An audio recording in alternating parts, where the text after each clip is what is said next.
Wow. Wow. Great stuff. Thank you. Thank you. Thank you. Well, what could possibly go wrong? Thank you for that fantastic welcome.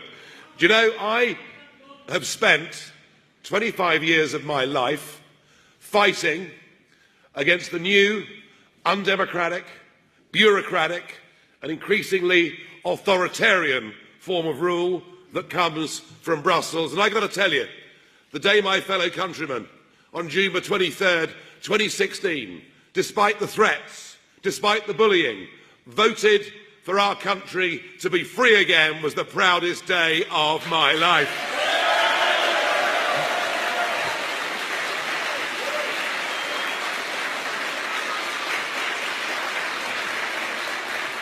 Because if you think about it, no free people would ever willingly give up the right to govern themselves, would they?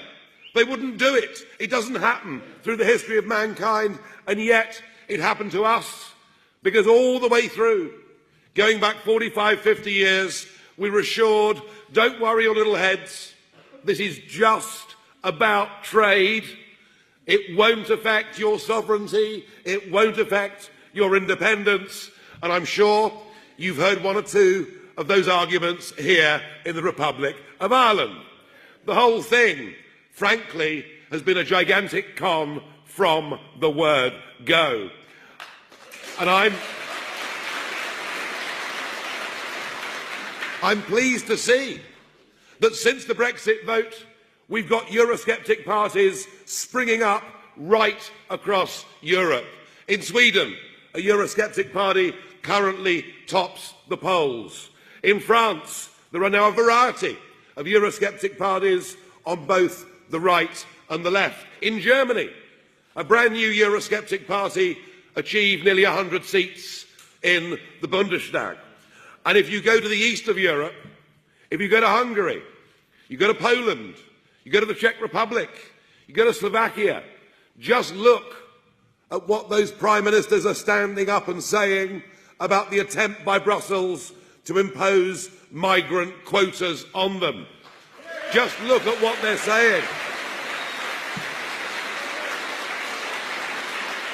Indeed, the UK commentator Andrew Marr said, if you listen to the prime ministers of those four countries talking about Brussels, talking about migration, they make Nigel Farage sound like a Foreign Office diplomat. So right across Europe, we see the growth and development of political movements, of people that say, we actually love Europe. We love the different nationalities of Europe, the different peoples of Europe. In my case, the different wines of Europe. We love Europe. But what we don't like is this attempt by the European Union to hijack the word Europe. To them, Europe is that flag.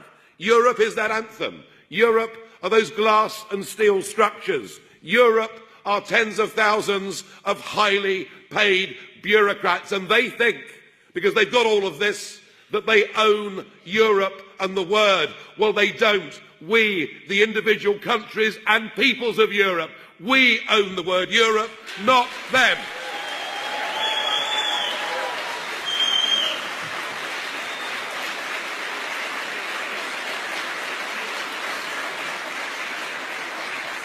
So I'm pleased to see this growth of these new political movements everywhere, with, of course, one very curious exception. What on earth is going on in the politics of this country? How much more humiliated can the Irish nation be than for years being run by the Troika? The indignity, a few years back, of your budget being seen by the German government before it was put to the Dail.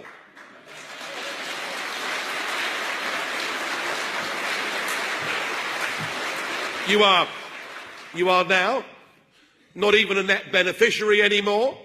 you are paying into the European budget, and your Taoiseach said in Strasbourg the other week he's happy for Ireland to pay even more into the European budget. Are you pleased about that?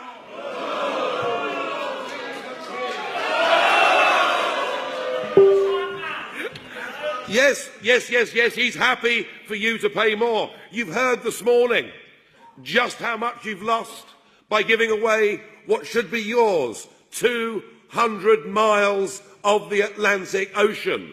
Your politicians have taken you into a currency which, frankly, you're ill-suited for. And yet, I get told that Ireland is a very pro-EU country. Oh yes, Michael O'Leary told me, so it must be right. And there is this perception, because in Lisbon 1, O'Leary was against the treaty, do you remember? And called the European Commission the evil empire. But then, when it came to Lisbon 2, he was for the treaty and thought the European Union was wonderful. I'm sure, folks, that change of heart had nothing to do with money whatsoever.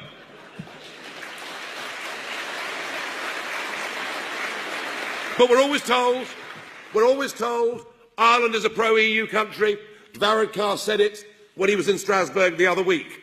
The perception of the media across Europe is that Ireland is a very pro-EU country, very servile to the demands of Brussels. And my analysis is this.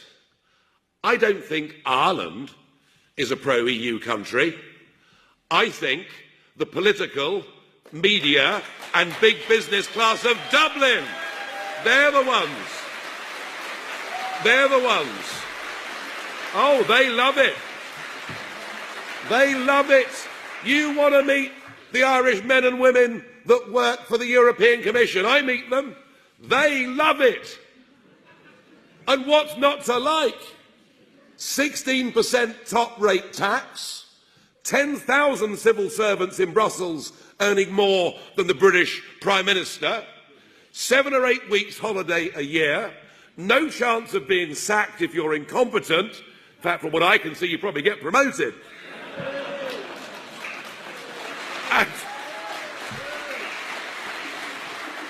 Well, they must have found Mr. Van Rompuy somewhere, I don't know.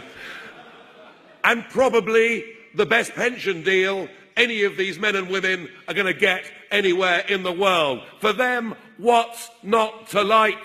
But the problem, folks, is that they dominate the media conversation.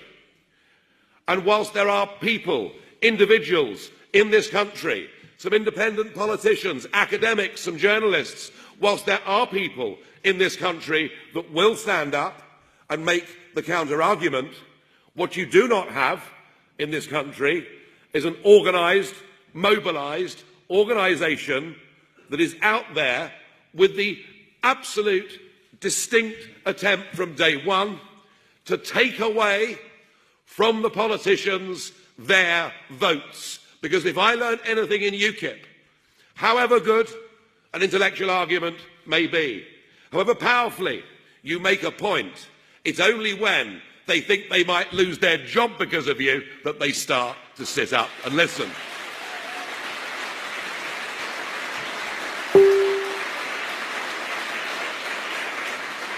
There are a very large number of men and women in this country who, frankly, at this moment in time, do not have the democratic representation that they deserve.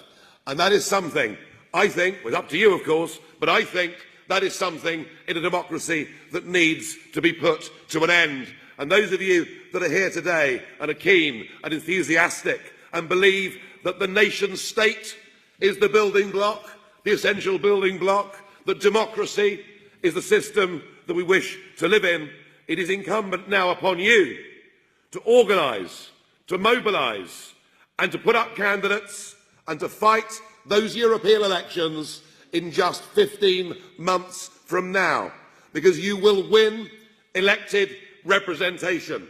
And once you win elected representation, you become part of the national debate. And as you become part of the national debate, they will call you all the names under the sun. You will, of course, all be homophobes.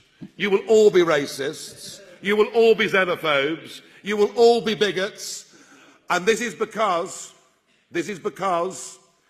when our side of the argument talks about national democracy, when our side of the argument talks about pride in our nation, when our side of the argument talks about controlling our borders and having a sensible, grown-up immigration policy, when our side of the argument talks about these things, they can't fight back against us with arguments, so what they do with their abuse is they go for the man and not for the bull.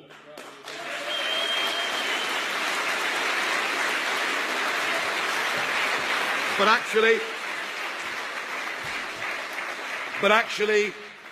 none of it matters, because whatever the mainstream media say about a new political movement in this country that is standing up for the right values, it doesn't matter. There's a chap in America who's proved this to a certain extent.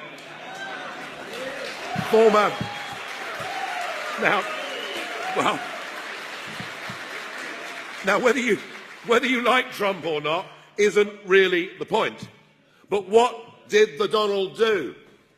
He courted as much controversy as he possibly could, because controversy means you get more front-page headlines and you dominate the news agenda.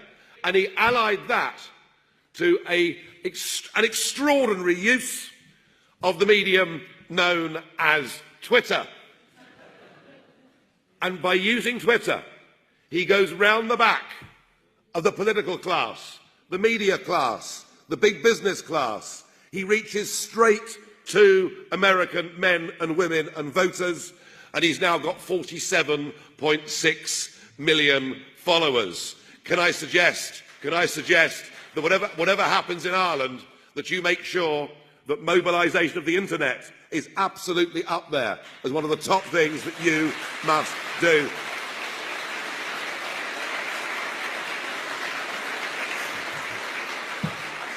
This European project is not going to work.